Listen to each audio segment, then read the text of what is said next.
गुरुदेव जय जय गुरुदेव जय गुरुदेव जय गुरुदेव जय गुरुदेव जय जय गुरुदेव जय गुरुदेव जय गुरुदेव जय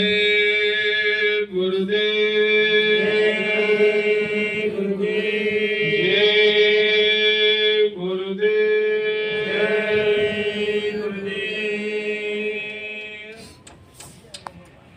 सब शाकाहारी जीवों पर दया जो करता है ईश्वर का प्यारा है। रूहों पर रहम जो करता है वही खुदा का प्यारा है। सब रोगन की एक दवाई हो जाओ सब शाकाहारी। सब रोगन की एक दवाई शाकाहारी हो जाओ भाई। कहने का मतलब कि सब रोगों की एक दवाई है और वह है शाकाहारी। जब किसी व्यक्ति की तबीयत खराब होती है और डॉक्टर कहता है कि भाई इसको तो खून की कमी हो गई है, ब्लड चढ़ाना पड़ेगा, तो हम फट क्या करते हैं, कहते हैं कि सेम ब्लड ग्रुप चाहिए। सेम ब्लड ग्रुप क्या होता है? ओ पॉजिटिव, बी पॉजिटिव, ए निगेटिव, बी निगेटिव, तरह तरह के जो भी रक्त का ग्रुप है, समूह है, उसी ब्लड ग्रुप का ब्लड उस व्यक्ति को चाहिए जिस ब्लड ग्रुप का उसके अंदर ब्लड ग्रुप है। तो उस समय हम आमंत्रित करते हैं कि भाई किसका ब्लड ग्रुप मिल रहा है। नहीं है तो डिफरेंट ब्लड ग्रुप लेकर हॉस्पिटल से हम लोग सेम ब्लड ग्रुप का ब्लड लेकर मरीज को देते हैं, तब उसकी जान बचती है। जरा सोचिए, मनुष्य के शरीर में यदि जानवर का खून मिला दिया जाए तो कैसा होगा? जानवर के मांस खाते समय कभी हमने यह नहीं देखा कि वह किस उसका ब्लड ग्रुप क्या है, मालूम है? जानवर का या पशु पक्षी का मांस खाते समय हमने कभी सोचा कि हमारा ब्लड ग्रुप बी पॉजिटिव और जानवर का ब्लड ग्रुप ए पॉजिटिव हो तो दोनों में टक्कर होगा। जब टक्कर होगा तो क्या होगा? रिएक्शन होगा, संक्रमण होगा, इन्फेक्शन होगा, और वह संक्रमण जब हमारे शरीर में होगा तो तरह तरह की बीमारियां आएंगी। इसलिए गुरु महाराज ने कहा कि बीमारी से बचो, बचाओ, शाकाहारी भोजन अपनाओ। सुर दुर्लभ सदग्रंथ न गावा, बड़े भाग्य से मनुष्य शरीर हम सबों को प्राप्त हुआ। सुर दुर्लभ है अर्थात देवी देवताओं को भी यह मनुष्य शरीर प्राप्त नहीं है। ज्ञान की किरण कहीं हर कोठरी अंधेरी, इस पर तुमने नहीं विचारा, इस पर हमने नहीं विचारा, कैसे आएंगे भगवान, कैसे आएंगे भगवान, इस पर तुमने नहीं विचारा, इस पर हमने नहीं विचारा, कैसे आएंगे भगवान, कैसे आएंगे भगवान। हमने आंगन नहीं बुहारा, कैसे आएंगे भगवान, कैसे आएंगे भगवान। हमने आंगन नहीं बुहारा, कैसे आएंगे भगवान, कैसे आएंगे भगवान। कहने का मतलब कि हमारा जो हृदय स्थल है, हमारा जो शरीर में पेट है, उदर, इस उदर में न जाने कितना क्विंटल मांस हमने पचा दिया। कितना क्विंटल?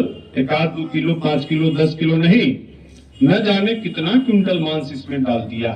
वह मांस किसी भी जंतु जानवर का हो सकता है, कबूतर का हो, खस्सी बकरी का हो, मुर्गा मुर्गी का हो। ये तो ज्यादा चलन में है, मुर्गा मुर्गी और ये खस्सी बकरी, यही ज्यादा चलन में है। तो चलन में है और इसको ये निर्जीव, यह जो जीव है वह निर्बल है, कमजोर है, और इनको मारकर हमने इस उदर को श्मशान घाट बनाया। महसूस करिए, यह बात सिर्फ सुनने और कहने के लिए नहीं है, यह बात आपके जीवन में परिवर्तनकारी है।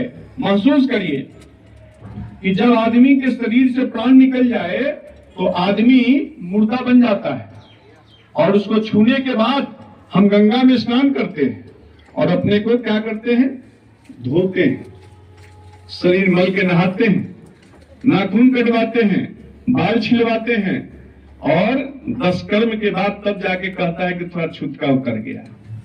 लेकिन जिस जंतु जानवर के शरीर से प्राण निकल जाए और उसका मांस अपने शरीर में डाल दिया, क्या वह उसमें छूत का नहीं, उसमें छूत नहीं है, तो उसमें भी छूत है। तो वहां न माथा छिलवाया, न नहाया, न धुआया, न कुछ, बस लेते जा रहे, लेते जा रहे, लेते जा रहे। तो अपने जीवन को मुर्दा, अर्थात मुर्दा का स्थान कहाँ होता है? आदमी नजर लगाए हुए हैं, सबके ऊपर सीसीटीवी कैमरा से देख रहे हैं कि कौन कितने प्रतिशत हमारे शब्दों को, हमारे शिष्यों के शब्दों को सुन रहा। तो इस चीज को समझने की जरूरत है। समझना इस तरह से है कि जिस तरह से चींटी को अगले जन्म में मनुष्य की योनि नहीं मिली, मनुष्य के योनि में आकर कहा जाता है कि एक बार हम बन जाएं बहुत बड़ा प्रधानमंत्री, ठीक है? प्रधानमंत्री बनने के बाद कोई कहे कि नहीं आप मुख्यमंत्री बन जाइए, तो कैसा लगेगा? ट्रांसफर ऊपर होगा कि नीचे होना चाहिए? प्रमोशन ऊपर होना चाहिए कि नीचे होना चाहिए?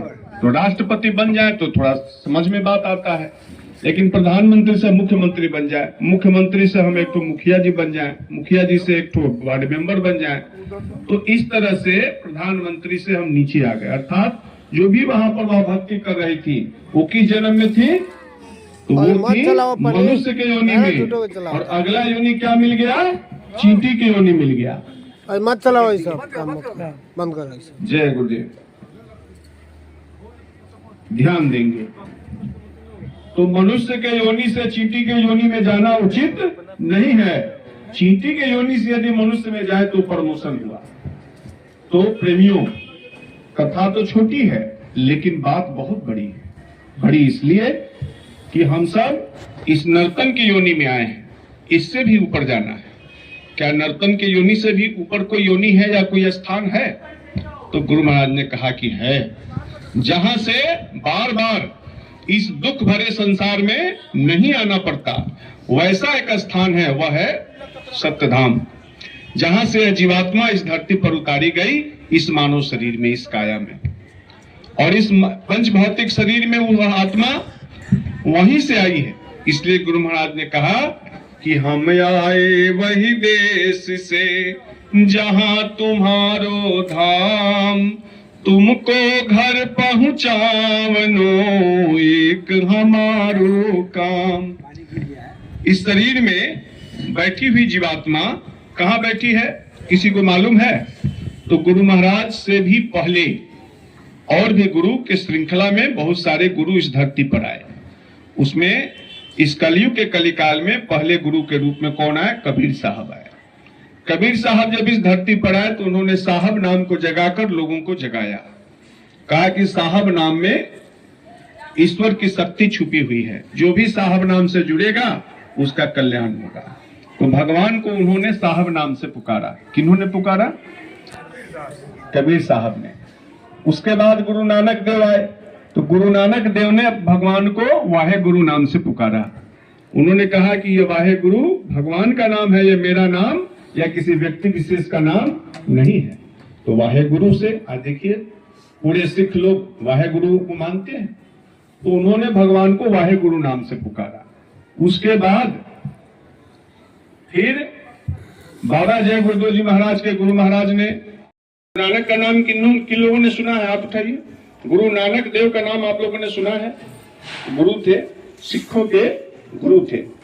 तो गुरु नानक देव उस रास्ते से गुजर रहे थे, तो उन्होंने देखा और अपने शिष्यों को बैठाकर सत्संग दिया। जैसे आप लोग यहाँ बैठ के सत्संग सुन रहे हैं, हम सब सत्संग कर रहे हैं, सुन रहे हैं, तो उसी तरह से उन्होंने सत्संग दिया अपने शिष्यों को बैठाकर एक जगह उठे पर, और कहा कि देखो इन लोगों की आस्था यहाँ टिकी हुई है। कहां पर? तो इस पत्थर में और इस पेड़ में।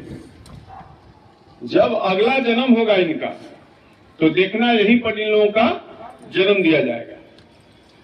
तो तुम्हारी दिव्य चेतन शक्ति से इस चीज को तुम देख सकोगे। यदि तुम्हारी दिव्य दृष्टि खुल जाए तो तुम इनको देख सकोगे। कैसे देखोगे? तो उन्होंने उनको दिव्य दृष्टि प्रदान किया। सतगुरु ऐसे तत्व होते हैं जो अपने शिष्य को क्या करते हैं, उनकी तीसरी आंख को खोल देते हैं।